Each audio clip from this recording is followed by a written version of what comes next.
Kalau terkait videonya Pak Hasto kemarin gimana Pak? Nah, ini lagi. Gini ya, supaya kronologisnya itu harus runtut dilihat.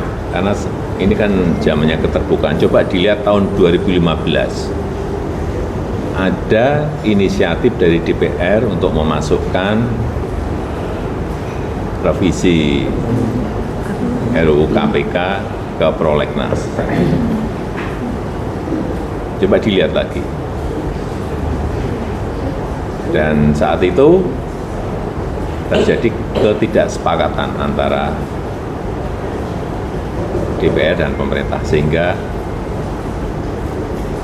tidak jadi dibahas. 2016, 2017, 2018 juga ada upaya untuk melakukan pembahasan itu, tetapi juga tidak terjadi. Baru tahun 2019 masuk prolegnas karena memang semua fraksi yang ada di DPR setuju. Sampai pada akhirnya dibahas dan digedok di rapat paripurna semuanya atas inisiatif DPR. Udah, itu aja. Jadi waktu itu Pak Jokowi mengeluarkan surat presiden juga. Ya, surprise-nya itu kan itu kalau sudah semua fraksi menyetujui, semua fraksi di DPR setuju, ya presiden kalau tidak musuhan dengan semua fraksi dong. Politiknya harus dilihat seperti itu. Tapi bukan dari sini. Saya ngejar-ngejar. Bukan itu. Tolong dilihat itu, dicek.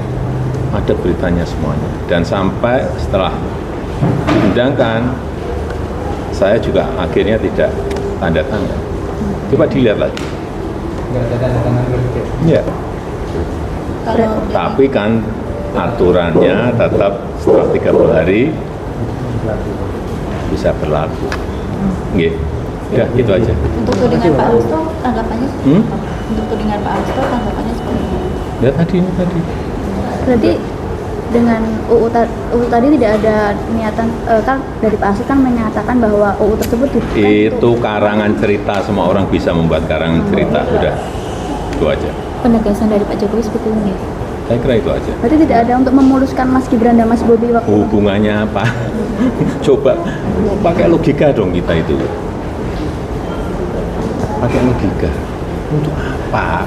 Masa udah itu menggolkan hal yang kecil, pilihan wali kota ini yang benar aja. Logika kita pakai lah. Udah. Download Tribun X sekarang. Menghadirkan lokal menjadi Indonesia.